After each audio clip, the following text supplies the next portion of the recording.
You can subscribe and like on the YouTube. I guess we'll get to the quick question. An article came out about the Wildcats this year and putting things together. And Dan is not on the hot seat, according to the article. And I guess the quick question is just an easy one. Is Dan coming into this season starting on the hot seat?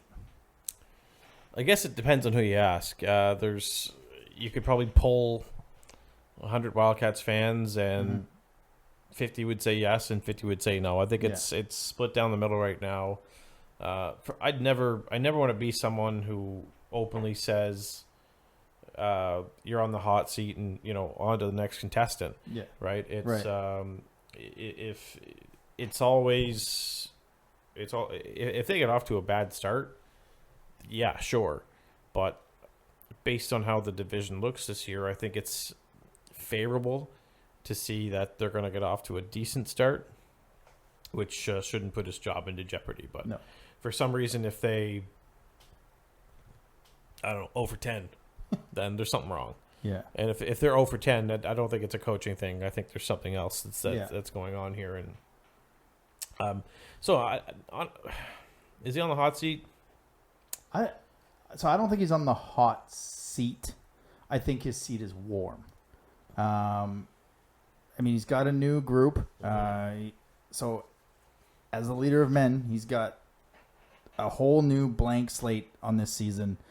A new group, new veterans. I don't think his seat is hot. I think it is warm. I think it's nowhere near what it was in February. And we were very vocal about his seat being scorching in February. But yeah, I think it's warm. But yeah, it just depends on what kind of start they get off to. And when you talk about a start,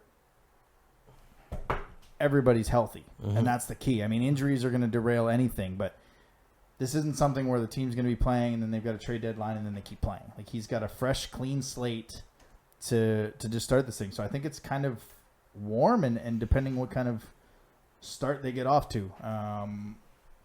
But yeah, Eric Labrosse is gone now, so we'll have to see what kind of power play we get here in the next. I mean, they played last night at the Evan Center against Bathurst. They're tonight against Miramichi, and the Eagles on Friday. We'll have to see what kind of power play they have, and I'm not going to base my whole power play look on these first 3 games because there's going to be some rookies, because I assume by the time you hear this, there'll have been some cuts.